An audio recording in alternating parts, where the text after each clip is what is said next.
Welcome to Garden and Nature Southwest. I am Vani Shukla. Today's episode is part 2 of the spring gardening tasks that we need for a native plant garden, a wildlife garden. Part 1, that was the last episode, was plant-focused tasks. And today, part 2 is wildlife-focused. And even though these two, the plant life and the animal life, are completely interdependent on each other, they are one garden. But just for the sake of clarity in discussion, I divided it into 2 episodes. The projects and tasks that I mention in today's episode are with 2 goals in mind. One is we want to create a beautiful space that is a healthy habitat for a lot of different creatures. The other goal is to create and maintain a separation from some of the wild creatures, such as rattlesnakes or mice or spiders and some others. It is important to maintain that separation so that we can have a functional space that is usable for us, that is safe for the kids and the pets. And when we have a functional space for us, when we have this separation from some of these wild creatures, then we are more likely to continue to grow this kind of a garden that is a habitat, a safe space for a lot of native plants and other wild creatures. Also in this episode, briefly I'm going to mention about the topic of irrigation in a native plant garden because that is something that I had forgotten in the last episode. So I'm going to briefly touch on that later in this episode. Also, in the last segment of this episode, I tell you about the birds that have been recently visiting my garden. So let's start with the creatures that all of us can invite no matter the size of the garden space. And these, of course, are the birds, butterflies, and the bees. And I personally owe it to birds, my curiosity in native plant gardening and creating a wildlife habitat. And of course, for good reason, the birds and butterflies are loved by most people. So let's start with them. The obvious ones are, of course, keeping the nest boxes clean and keeping your bird baths clean. But also what I would encourage you to think about this spring is looking back and seeing, have you been actually able to keep your bird bath clean routinely at the frequency that you intend to do it? If you have been forgetting to keep it clean frequently, or it seems like a chore, then maybe a different strategy might work. A couple of things that I could suggest would be to keep the bird bath closer to the faucet or the hose. Or it is in an area where you pass by every day, and that way you're just making it convenient for you to fill that bird bath every day and to clean it. And for the same reason, something that I have found helpful for me is to keep the brush right next to the bird bath, or more recently, I've been keeping it near the faucet in a toolbox. Now with those 2 things, it's just easier to form a habit of cleaning the bird bath every day. Because the less steps that we have in any kind of process, the more likely we are to form a habit of doing that. So this is about the bird bath. Now about the water source for bees and butterflies, especially if you see that your bird bath is always crowded by bees, then make that bird bath, or at least at the same location, keep a water source just for the bees. Move the bird bath to a different location that is under the shade, that is cooler, and keep the bee water source in a sunny location. Now, there's no way you can have a complete separation, and there's no way that the bees are never going to visit the bird bath. They are. But if you have a water source for them that is in a warm, sunny location, and it's a shallow dish which has a couple of large flat rocks in the middle, bees are more likely to use that. Compared to if you keep your bird bath in a nice cool location that has a dripper causing a lot of ripples in the water, then bees are going to be discouraged a little bit from using that one. But the key is also not to let that bee water source dry out, because if that's dried out, then they have no other option than to come to the bird bath. For the butterflies like to puddle. That is the term that is used when the butterflies are taking up the moisture and the minerals, and especially the male butterflies. And they're more likely to do it from an area which is rich in mineral, rich in some other organic matter like manure or decaying plant material, compost. But of course, the mineral content is quite important to them. Now, over the years, I've tried it different times in my garden to create such an area, either in a flat dish or on the ground, but I have not been successful in creating this separate area for them where they would visit. But what has worked is something that they discovered in my garden, a small tiny patch of soil that they happen to discover that they like, and they go and sit over there in the ground. So all that I do is try to keep that area moist. Now, as you know, the spring bird migration is going on, and birds need a lot of different kind of food sources. So if your garden has a lot of plants, they are getting a lot of insects and caterpillars. But another source that you want to put out is fresh fruit, and that can invite some of the fruit-eating birds, including orioles.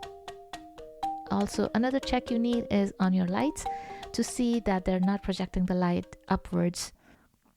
And also to have a timer on the lights so that the lights are not turned on all the time in the outdoor space. And also consider removing the lights that are there only for the design purposes in the yard. Especially when a yard is designed by professional landscapers. Often there are lights under the base of trees projecting up on the tree trunk or highlighting some other areas in your yard space. These lights that are just for design purposes, not really serving any essential function in the garden, such as lighting the path so that you can watch where you're going. If there are no essential purpose to any of the lights in the yard, then consider removing those lights, because these lights not only confuse the migratory birds or the nocturnal birds that live in your area, but they also adversely affect the insect population, and the birds depend on the insect population in your garden. And not only the birds depend on them, but insects are food source for so many other small creatures in the yard. So let's talk about some of these, like lizards and toads. Lizards, of course, as the weather is warming up, they're starting to get active, and there are more than 90 species of lizards that are found in the southwest region, and you might have commonly seen different species of whiptail lizards in your garden. They like to stay under the leaf cover, they like to dig in the soil, they lay their eggs underneath the soil, so we want to be aware of that when we are doing our spring gardening activities, the planting and the digging. We want to dig only in the area that is necessary. We do not want to disturb the other areas, and have those stepping stones in the garden in various places, so you're not compacting or stepping on the leaf cover. This is something that helps these little creatures. So placing some stepping stones in some key locations in your garden might help. Also, in the periphery of your garden or in areas that do not get very high foot traffic, you can try to create more dense vegetation, an area that is always covered with leaves and has some pieces of wood and rocks. This kind of space is definitely going to be favorable for these lizards and their nests. For the frogs and toads, see if you have some space around your bird bath, near your bird bath, or near your hose and faucet area, or any area that is a little bit more moist than the other parts of your garden. It could also be near the water condensate that you get from the air conditioning. And for these creatures too, it's a similar principle. If it's an area that you frequently visit in, then have some stepping stones so that there is an area of ground that is not being stepped on, that has some rocks, maybe half buried in the ground. There's also some plant material. So a combination of these things, some moisture, some protected ground that is not being stepped on, and there's some plant material and rocks. These are the things that are going to be helpful for toads and frogs. Some urban areas in the southwest are also visited by tortoise. There are a couple of people that have told me that they get tortoise in their gardens. I have never had the experience of having tortoise in my garden in the different locations I've had the garden in. But if you're the lucky one and you do get tortoise in your garden, then It is a similar habitat for tortoise too, except for a few additional things that you do want to have a little bit more plant material in the area that you have the tortoise in. Also, you want to have some protection for the tortoise if you have pets. Dogs will likely go after the tortoise. So to create a safe habitat for tortoise, you're going to need a fence, and you will need to dig that fence in about a foot deep. You'll need to create a trench and then dig the fence deep. The fence made from a hardware cloth, the wire mesh. That's the kind of fence that you're going to need so that they're not able to dig from underneath the ground and come on the other side. That's why you need to dig that in. And this area, of course, will need to be moist, and you'll need plants for the tortoise. And these are, of course, all native plants because these are native species of tortoise that we have in Southwest. So nothing exotic that you need from outside. These are native plants that we are growing in our garden anyway. Most of them are commonly available. But the key thing, especially if you have pets in your house, is to keep the tortoise safe by having a fence. Now, when we're talking about the fence, let's also talk about some of the wild creatures that we want separation from. If you have a very small space, then the wildlife habitat that you're creating is more in the vertical space because your growing space is also more vertical. Vines on trellises or medium to small sized trees or other plants and bushes. And your ground space is not going to have a thick, dense vegetation because it's so close to your seating area. That is your seating area if it's a tiny space that you have. And in that case, you're less likely to have a healthy population of small animals like mice and frogs and lizards. And you will also have less snakes. But this is not the only reason why snakes are coming into our space. They're also coming into our space because they're losing their habitat in the wild. So as the temperature warms up, we hear about people finding rattlesnakes in their garages or in their yards. Even people who do not have any sort of garden really, it's just a yard landscaped with gravel and a few bushes. Even in those places, rattlesnakes show up. I've seen rattlesnakes in the middle of the road. So their habitat loss is another big reason why they are finding their way to our urban areas. So for a very small space garden, to keep the rattlesnakes out, you will need to have a rattlesnake fence around the periphery of your garden, the whole periphery. You will need to put a fence that is of hardwire cloth. The wire mesh that you use, the hardware cloth that you use has to be the one that is tightly woven, not more than 1/4 of an inch, because if it's a tiny juvenile, it can squeeze in from small spaces. So it has to be no more than 1/4 of an inch.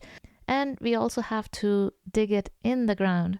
Just like the tortoise fence, we have to dig it in about a foot deep so that snakes are not able to dig their way into your garden. Another place that it might also help to put that wire in is your side gates. Now in that space, of course, you cannot dig it in because the gate has to be opened and closed. It has to be a usable door, but it can make it a little bit difficult for the snakes to come in. So we can make sure there's not a wide open space underneath the gate or on the sides of the gate. And we can put a similar hardware cloth, the wire mesh, on the sides and underneath the gate as well. Now, if you have a little bit larger garden space, like most of the suburban residential areas in the Southwest, then there are several other options. Depending on your garden design, you can have a protected area outside of your living space and then separate the garden from that. Now, if your home is not adjacent to a wild space, a natural wild area, then you're probably not going to get rattlesnakes frequently in your yard. But still, if you have some concerns because of pets or kids, and if you're hesitant to create a native plant wildlife habitat garden, then this can definitely be an option to consider, where you can have a nice decorative fence reinforced with the wire mesh that is dug underneath the ground. So you can have this decorative fence around the high traffic area. And your high traffic area would include your patio, your other areas that you frequently entertain in, or if you have a play area, things like that. This kind of area can have vegetation that is more vertical rather than on the ground level. The area on the other side of the fence can have more thick vegetation.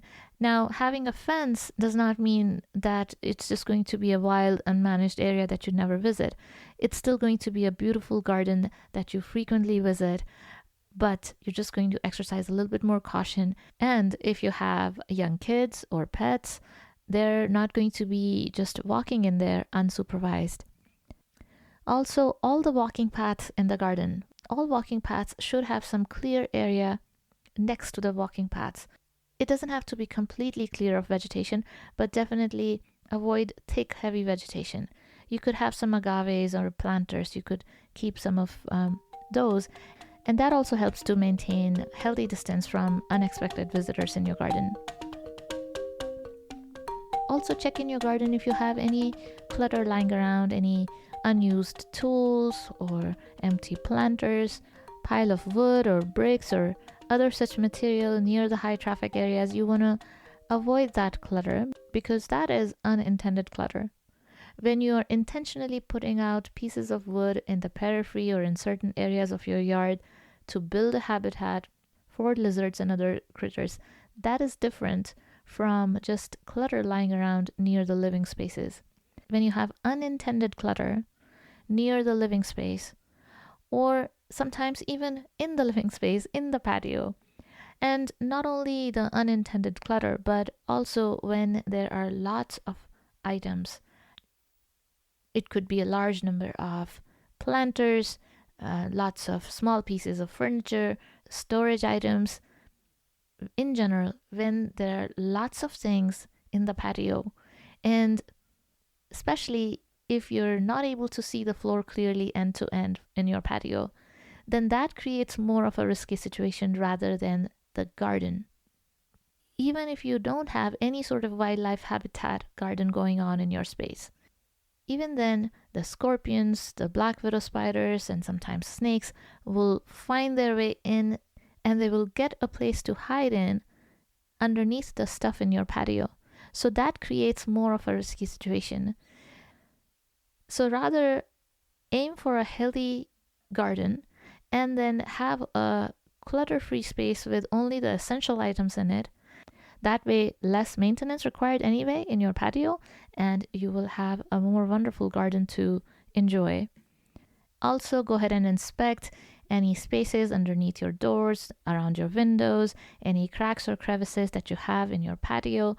And taking care of these little things before the weather warms up can really help to keep some of these critters from coming in into our living spaces, because they are also happier in their habitat where they find their natural sources of food and shelter, rather than coming into a place where there's high foot traffic, there's hard floors, air conditioning inside. They don't want to be in that place. But if they find places to hide, any cracks and crevices, any dark spots that they can just squeeze into, then yes, we might have left some comfortable nooks in our living spaces for them. Now, moving on to briefly talk about irrigation and watering in the garden that I forgot to do in the last episode. The most important thing I want to mention is that if you do not have an automatic irrigation system, then definitely have that. Now, here I'm not saying consider doing that. I'm saying definitely have that in your garden, especially in the southwest region where we don't get much rain, where the weather is dry. It is so important to have automatic irrigation. That can make a big difference in how successful your garden is. Even if it's a small garden, even if you have just a container garden, and I say it's probably even more important if you have just containers. So this is something that you want to get started right now in spring, because this is the growing time for the plants, and then of course you're going to get that benefit throughout the summer as well, of course. If you already have a drip irrigation system, spring is the time to adjust the watering. There are plants that you're just putting in. They will need more watering because they're not yet established. Compared to, there might be many other plants that you've had for a few years and their watering can be cut down. You can divide your garden into different zones, some zones requiring more water than other. But even in a given zone, if you have a couple of plants that are not established yet and they need a little bit more watering, another way you can do it is attach valves or put different emitters in those plants. All right, now let's move to the last segment of this episode where I want to tell you about the birds that have visited recently in my garden. So it is the spring migration time, and every year around this time, I find new birds. So in total, throughout the year, we have about 50 species of wild birds visiting our garden. And our garden is fairly new, about 4 years of actively growing, and it's still evolving and progressing. The rest of my gardening years were in a different location, which was also a wildlife habitat. But in this location, in 4 years, we've about 50 species so far, and hopefully many more to discover our garden in near future. But I will mention only the new visitor that has been frequently visiting over the past week, and that is the yellow-rumped warbler. And I was able to take several pictures of the bird, and this morning it was having a good time in the bird bath as well. So I was really happy to see it getting comfortable with the bird bath. And I will put the pictures on the website. And the website is also of the same name, Garden and Nature Southwest. So I will put these images on the website. So this is the first time for this yellow-rumped warbler in our garden. So there are a few males and probably some juveniles or females, and they are hopping all over the garden.